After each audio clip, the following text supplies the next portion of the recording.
ఏపీలో బీఆర్ఎస్ ఖాళీ అయిందట. త్వరలో జనసేనలోకి తోట చంద్రశేఖర్. అందులో భాగంగానే చిరంజీవితో భేటీ.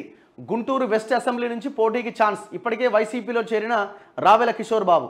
కేసీఆర్ తెలంగాణను వదిలేసి తెలంగాణ రాష్ట్ర సమితిలో తెలంగాణ ఎత్తేసి భారత రాష్ట్ర సమితి అని పెట్టి ఆంధ్రప్రదేశ్లో దుకాణం తెరిచిండు, ఈడ ఒరిస్సాలో ఒక దుకాణం తెరిచిండు, మహారాష్ట్రలో దుకాణం తెరిచిండు.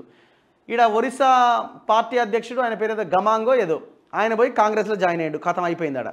ఈడ ఆంధ్రప్రదేశ్లో ఈ తోట చంద్రశేఖర్ అంటే పెద్ద ఎత్తున కబ్జాలు దందాలు వ్యవహారాలు. కేసీఆర్ పవర్లో ఉన్నాడు కదా, ఇట్లా పార్టీలో జాయిన్ అయితే నా భూములకి రక్షణ ఉంటుంది, జనాలు తన్నట్టున్నారు, బయటకు వస్తే రాళ్లతో కొట్టేట్టున్నారు, నన్ను బాగా కబ్జాలు పెట్టినని బీఆర్ఎస్లో జాయిన్ అయ్యిండు. ఆంధ్రప్రదేశ్కి అధ్యక్షుని చేసిండు. ఇప్పుడు ఆయన కూడా పోయి మళ్ళీ జనసేనలో చేరుతాడు. ఈయన పోని పార్టీ లేదు. తిరిగి ఏడ లెగ్ పెడితే ఆ పార్టీ కథమే. ఇప్పుడు మళ్ళీ జనసేనకు పోతాడట.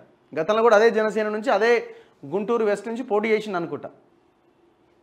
సరే, ఆయనది ఎట్లున్నా మొత్తానికైతే ఆంధ్రప్రదేశ్లో కూడా పార్టీ ఖాళీ. ఇప్పుడు ఆయన రావెల కిషోర్ బాబు పోయి వైసీపీలో జాయిన్ అయ్యిండు.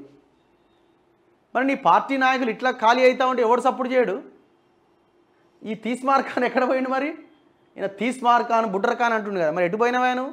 నీ పార్టీ ఖాళీ అవుతుందాడ. మరి ఎందుకు ఖాళీ అవుతుంది? నీ గొప్ప పార్టీ కదా నీది, దేశాన్ని ఉద్ధరించిన పార్టీ కదా నీది. మహారాష్ట్ర ఎంపీ ఎన్నికలకు గులాబీ దూరం అట. ఇవ్వడా ఎక్కడికి గులాబీ, ఏం కథ?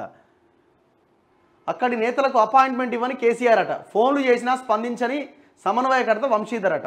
చూసుకోరు కథ ఎట్లున్నదో. ఒకనాడు ఎలక్షన్లకు ముందు డ్రామా చేయడానికి సెక్రటేరియట్లోకి ఎవరికి అనుమతి లేదు తెలంగాణ వాళ్ళకి. తెలంగాణలో పుట్టిన ఏ నాయకుడికి, ఏ ప్రజా సంఘాల లీడర్కి అనుమతి లేనప్పుడు మహారాష్ట్రలో ఉన్న కోన్ కిస్కాలకు కూడా ఎంట్రీ ఉందాడ. నేను మహారాష్ట్ర నుంచి వచ్చినా అంటే తలుపులు బార్లా తెరుచుకున్నాయి. ఇప్పుడట ఫోన్లు ఎత్తలేట కేసీఆర్. ఫోన్ లేవట, అపాయింట్మెంట్ లేదట. ఇది సారు వారి పరిస్థితి.